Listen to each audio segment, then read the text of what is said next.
After all, receiving presents when you go on a romantic cruise is wonderful. But what if someone gives you and your husband a corpse?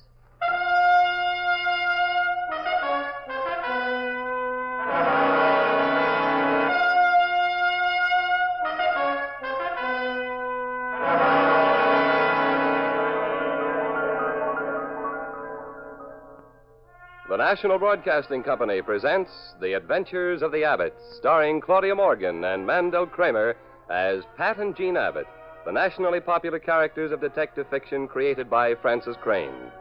NBC invites you to join Pat and Jean each week at this time for an exciting recorded adventure in romance and crime. Here is Jean Abbott to set the stage for tonight's Puzzle in Murder.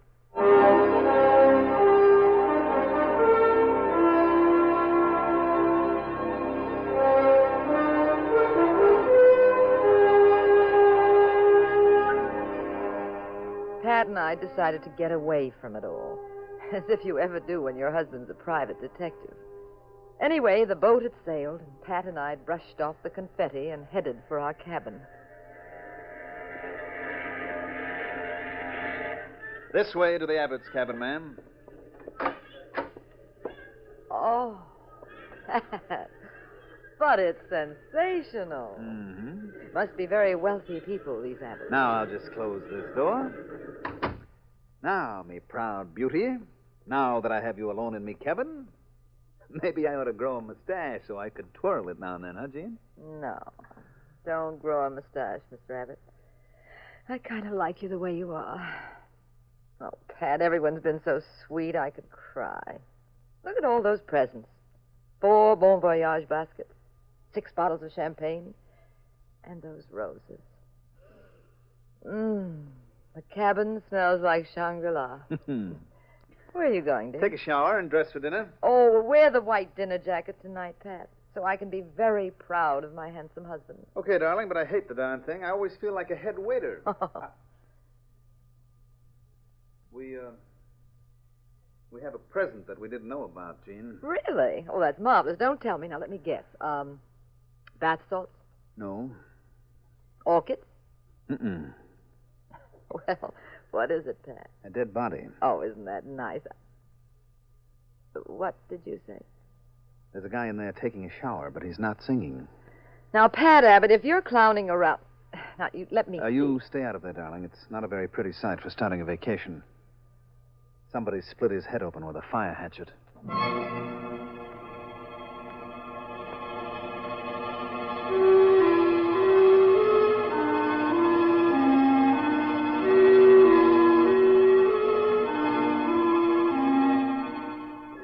Our second honeymoon got off to a delightful start with champagne, roses, and a cadaver. We found a horrible, mangled body in our cabin. Pat called the captain. I thought all ship's captains looked and talked like Charles Lawton, but this chap was very simple. Not at all dramatic, but abrupt. Almost too abrupt. After quite a few questions... Sorry this happened, Mr. Abbott. I know you're a detective, but I'll assume complete charge of this case. Well, that's all right with me. I'm on a vacation. I'll arrange for you to use another cabin. You know who the dead man is, Captain? Yes. You mind telling me? He was a member of the French secret police. Oh? Any idea who killed him?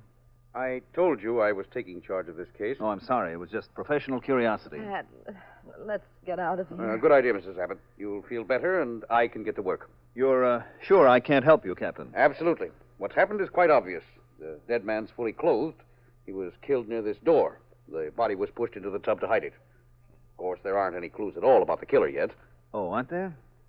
Captain, if you'd have looked at the ashtrays in this cabin, you'd have noticed 3 brands of cigarettes had been smoked. What? Now, you use a pipe. My wife and I might smoke 2 brands, but how about the third one? It might be interesting to know whose cigarette that was, don't you think? Well, I'd have noticed that eventually. I just... Well, I'm sorry to have wasted so much time for you, Captain. This is your case, isn't it?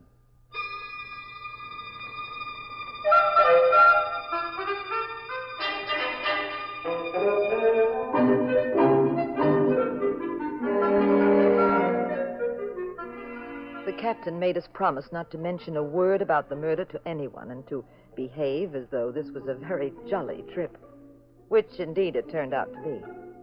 The trip was to Martinique in the French West Indies. And there were some passengers who'd crossed from Cherbourg to New York and then gone south. While Pat was playing shuffleboard, I strolled into the cocktail lounge. I met a very dapper little gentleman.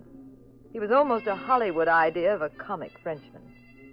Small, delicate, with a mustache. Very graceful airs about him. He wore a loud Nile-green suit and a yellow ascot tie. Very chic. We were at the bar.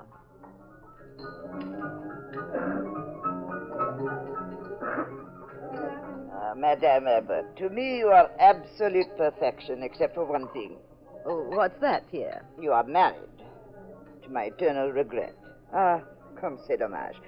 I shall never know why it is that all of the exquisite women I meet are married. It is very depressing. Well, don't let it get you down. You'll like my husband. Well, he may be the most charming gentleman in the world, but for taking you to himself, I detest him. Pierre, tell me, what business have you run away from for this cruise? I have run away from the East Indies, madame. The export business. I have come to forget all of my troubles. Of course, confidentially, it is not easy to forget the troubles of the world, even on this boat. What about this boat? You see the gentleman at the other end of the lounge? Uh-huh. He is Jacques Fontaine. You have heard about Monsieur Fontaine? No, I met him for a second, but He is what the writer Pertinax, André Géraud, would call a gravedigger of France. He was a collaborationist. At first, he worked with the coiffeur. Now he is involved in the mess in Indonesia, on the wrong side again. Really? Yes. Well, my husband and I thought he was very pleasant. Every night I pray that Monsieur Fontaine will not live to see the morning. But I am a timid gentleman. If I only had the courage to, The courage to what? I am just dreaming, madame. Enjoying yourself, Jean? Oh, hello, Pat. Pierre Duchamp, my husband, Mr. Abbott. How you doing? Enchanté, monsieur. I hope you will pardon me for monopolizing your wife's time. She is so delightful. I stole a few minutes of conversation with her. Oh, it's all right. Now, if you would excuse me, I shall leave you two very happy people alone. A young couple in love, eh? Ah, c'est magnifique. Oh, well, don't run off, Pierre. Yes, madame, I go. But we shall see more of each other, no? My cabin is number 5 on A deck. We are neighbors, right? Au revoir now. Bientôt. Bye. Bye. Oh, really, Pat, you didn't have to glare at the poor little fellow. Jean, why is it that if I leave you alone for more than 60 seconds, the wolf pack comes out howling? Don't be stuffy. He is up to no good. With all that dancing around and bowing and scraping, he's just a wolf. And you encourage him, pal. Oh, don't run off, Pierre. Will you stop acting like a jealous little boy? Now, Oscar Wilde once said that Suppose jealousy we skip the quotations, Pat, I found out something, and it might be helpful. What is it? Pierre loathes that chubby man we met, Jacques Fontaine, the one at the other end of the bar. Because he says Fontaine's on the wrong side in Asia? Now, how did you know? Scuttlebutt. Well, A lot Pierre of hep says... Washington columnists say that Fontaine is innocent. They say all this talk about his being a traitor is just a lot of French pastry. We'll get a chance to judge for ourselves, though, darling. Why? In the mirror, he's coming over. Now, if you start gushing over him the way you did over Pierre... Pat, Voltaire once said that the monster of jealousy... Don't quote at me. I can't stand people who do that. Hello, Mr. Fontaine. Monsieur Abbott, Madame Abbott, may I join you? We didn't have much of an opportunity to chat when we first met. Well, sit down, Mr. Fontaine. We'd be delighted. Have you just come from France? Mary, yes. Did you, have any trouble getting out of the country? Oh, no. Why should I? Just asking. Europe's not exactly a playground these days. Oh, I have been made the victim of cheap political gossip, Mr. Abbott. Oh? And you have been listening to it. And you have believed it. Oh, I didn't say that. I am on the side of democracy in French Indonesia. Of course, your story has been corroborated, Mr. Fontaine. No, that is impossible. The only witnesses I have Yes? were killed.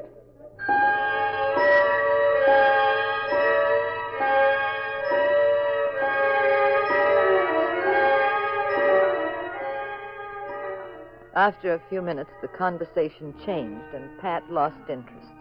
At least he seemed to. Actually, I knew he was anxious to prowl around the ship. He left me with Fontaine and went back to our cabin.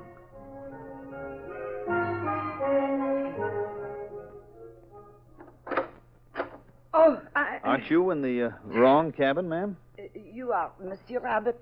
Yes.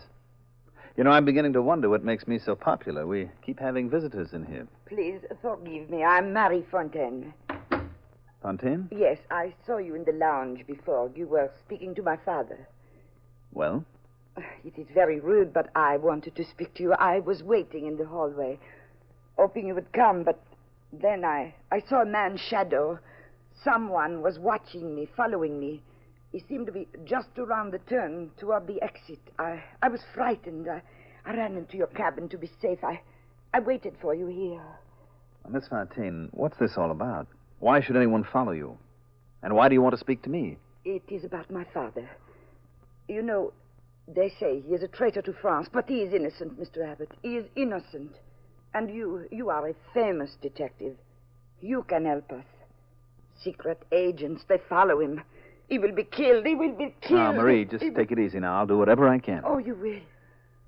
Oh, but I do not have any money. I have nothing to offer Well, you. that's all right. You just forget that. Just relax. Oh, Mr. Abbott, I knew you would help me. You are a darling, a darling. Now, Marie, please. Oh, you're now, an look, angel. Marie, please. Oh, look out, monsieur. fellows. Here come the cops. Oh, Jean, come in, Jean. This is. Oh, this must be your wife. Oh, c'est drôle. Yes. Say droll. Shall I turn on the air conditioning, Pat? You look overheated. Well, no, darling. I was thanking your husband, Mrs. Abbott. I am Marie Fontaine. He's going to cooperate with me. Going to. My dear Miss Fontaine, he is cooperating. Oh, I'm sorry if you misunderstand. I shall leave. I'd better see you to your cabin, Miss Fontaine. She's not safe going around on the ship alone, Jean. Now, where have I heard that one before? Jean, on the subject of jealousy, George Bernard Shaw said...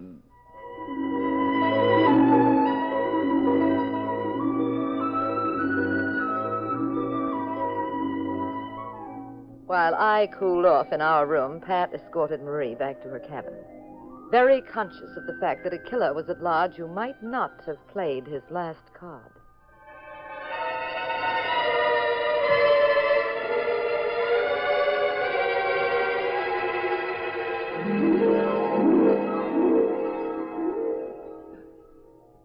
This is my cabin, number 3. 3. Didn't Pierre say that he had number 5 on this deck? Ah, yes, his cabin is next to mine. The little man in the green suit. I do not trust him. He makes me very nervous. Is there a connecting door between your 2 cabins? Yes, there is, but I keep it locked. Pierre behaved like a harmless pigeon, but I think that he is a wicked vulture. You and me both. I shall be quite safe if I stay in my cabin. Thank you for bringing me here, Mr. Abbott. I'm sorry if I upset your wife. Good night, Marie. Oh, confidentially, Yes? I'm not really sorry. I like kissing you. You are the kind of man for whom a woman would be glad to take risks. You are... Good night, Marie. Say, droll.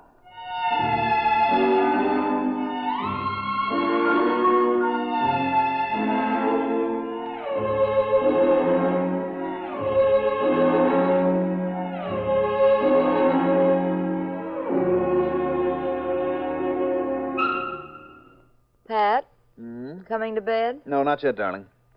I want to visit Mr. Fontaine. Darling, he didn't kill that secret agent. Didn't he? I think Pierre did. The man in the green suit is a phony, if you ask me. You agree, Pat? Well, I'll tell you more about it when I come back. Got a clue? Mm-hmm. I want to talk to the steward on A deck. Oh, I'll come with you. No, you'll stay here. I'll come with you. You'll stay here. I'll scream. I'll pull the fire alarm. I'll break the door down. Oh, I love women.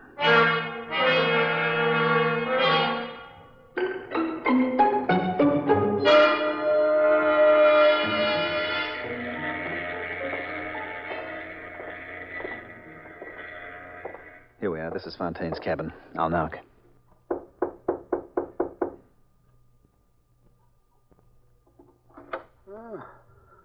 Monsieur Abbott. Pat, he's been stabbed. He's falling. I'll get him. Hold him up. Mon Dieu. Mr. Fontaine, try to speak to us. Tell me what happened. Who was it? Who was it? Oh. He's checked out. I'll call the captain. Just put the body on the sofa. Hello, this is Pat Abbott. May I speak to the captain, please? It's urgent. Captain, this is Pat Abbott. Come on down to number 8 on B deck. Somebody's killed Fontaine.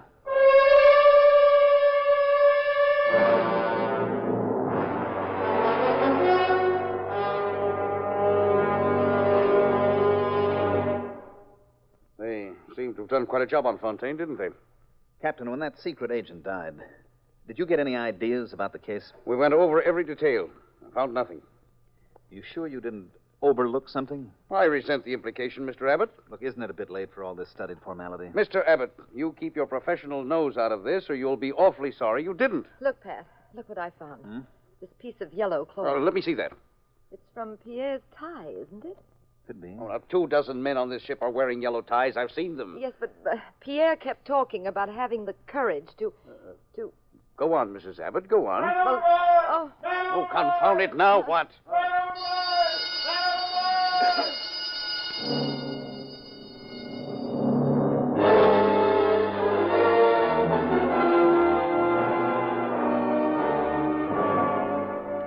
We raced to the top deck. It was pitch black up there. The captain shouted commands. Long fingers of light swept the water. Anybody see him? Anybody see him? Get that boat down! Faster! Faster! Up to it! Pat, Yes. I'll bet Pierre jumped off. He said he just needed courage, that's all. He stabbed Fontaine and then he went over. He committed suicide. Oh, they'll never find him in that black water. You've solved this pretty quickly, haven't you, chum? Swing that light more to the left. The left! Swing it over! That's it! Binoculars! Get my binoculars! Come on! Come on!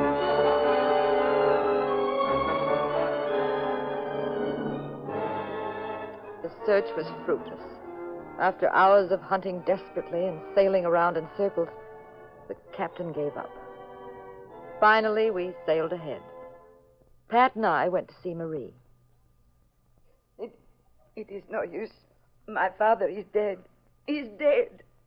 Oh, if I could have put my hands on that Pierre, that murderer. He's paid for it, Marie. He's done away with himself. Pierre died too easily, too quickly. Should have died like the dirty beast that he was. All this hysteria won't do you any good, Marie. Pat, I wonder what to do about that note. What note, madame? Well, yesterday when we were alone, your father gave me a note, Marie. He asked me to give it to the French embassy. Your father said it was terribly important. Oh, what was in it? I don't know. It was sealed. Your father asked me not to open it. He said I should see that it goes directly to the French government and to no one else.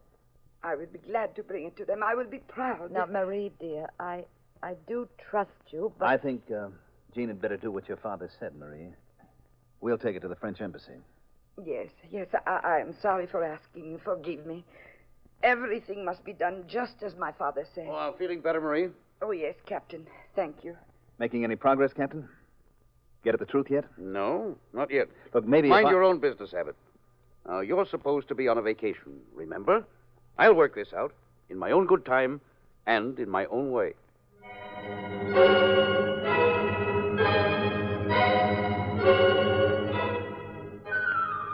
Later, Pat went for another one of his strolls around the deck. As I watched him disappear with that long, casual western gait of his, I went back into our cabin alone.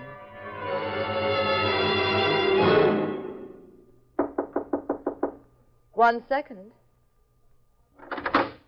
Good evening, Madame Abbott. Pierre, it's you, but I am supposed to be at the bottom of the ocean, huh? Yes, sorry to disappoint you. Shut the door or I will use this gun.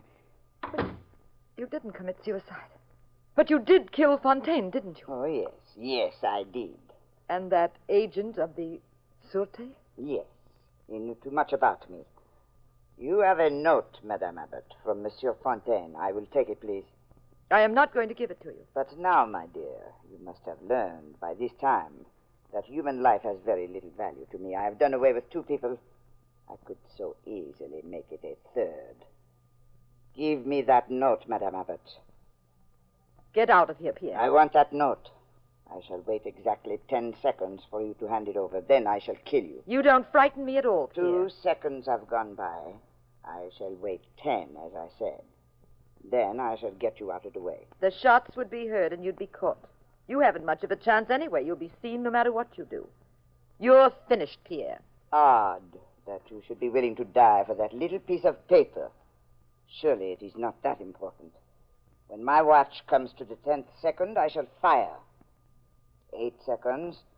9 seconds. Drop that gun, Pierre. Abbott! Duck, Jean. Pat, you missed him. You hit the mirror. You hurt, darling? No, but there he goes, Pat, down the hallway. But go ahead, you... Pat, what are you standing there for? Just want to kill time, darling. I missed him purposely. You what? Now, I want to give him a chance to get back to his cabin. I don't want to grab him right now. Well, of all the... But I thought... That it was all over? That all I had to do was catch Pierre? No, darling. You've been oversimplifying this deal ever since the cards were out. He's had enough time now. Come on. Pat, be careful. Don't follow me. I certainly will. Shh. Wait now. Easy now. Round this turn. There he is. Way down the hall. Mm-hmm. You see him? He's looking around for you. Now he's going into his cabin. There he goes. Good. Come on.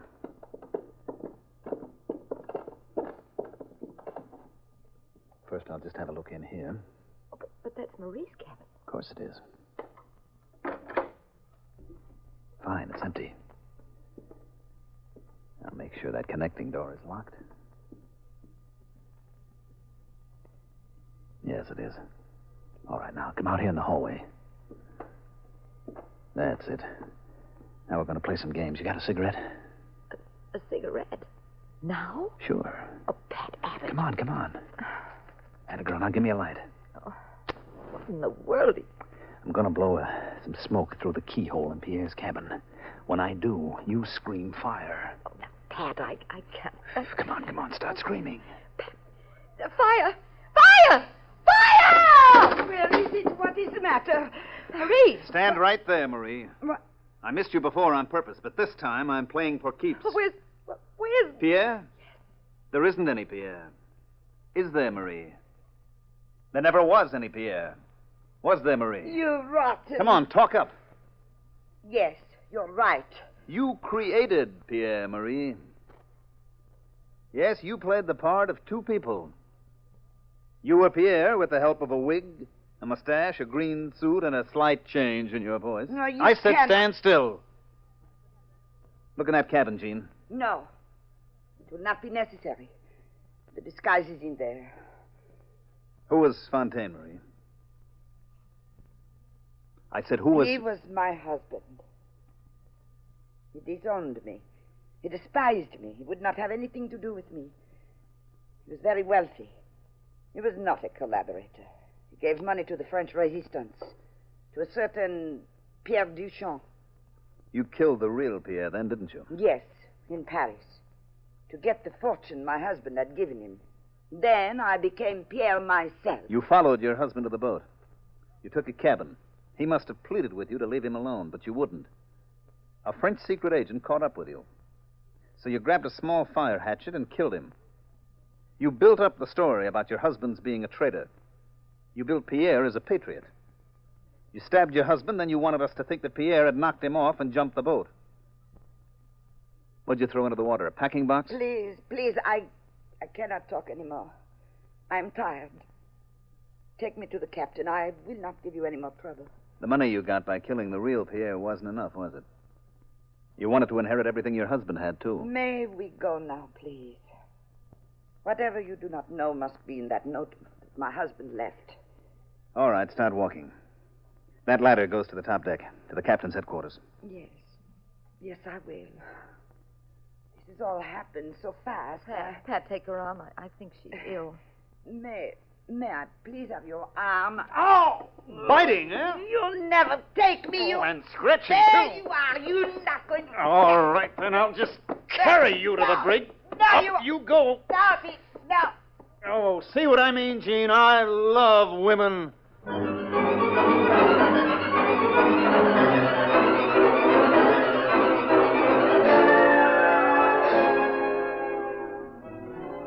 After Pat had turned that tigress over to the captain, we had dinner. We danced. We went up on deck to begin our romantic cruise again.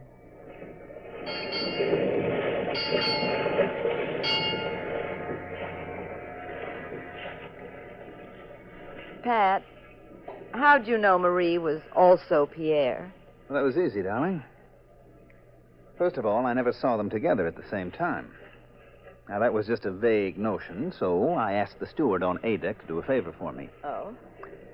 He showed me the cigarettes that he'd emptied out of the ashtrays in Pierre's cabin. Every one of them had lipstick on the tip. And if you weren't sure then, you must have been later. I noticed Marie was the only person we told about the note. But a few minutes later, Pierre came in and asked for it. Oh, I'll bet the captain's hopping mad. He was hoping to solve the case without you. The arrogant so-and-so. He isn't half as mad as I am. It's a fine second honeymoon this is. Pat, Hmm? I was just thinking. Yes, dear? Well, if the boat sank, If the boat sank. and we were marooned on a desert island for the rest of our lives, what would you do? I don't know. Spend most of the time Doing what? this.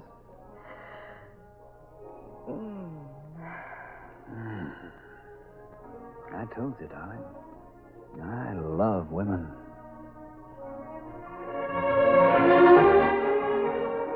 Moral of the story. I made one mistake that you can benefit by if you're planning a cruise. Please don't go on a streamlined luxury ship. Go on a very small, dangerous boat that's liable to be shipwrecked near some lovely private island.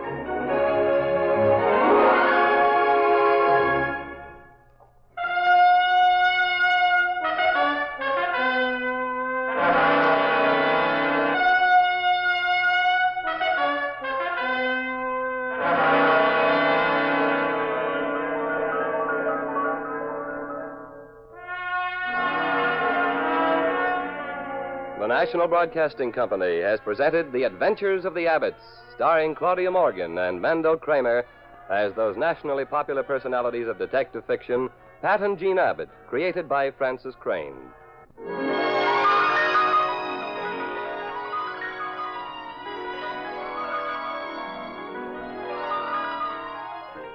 Adventures of the Abbotts has come to you through the worldwide facilities of the United States Armed Forces Radio and Television Service.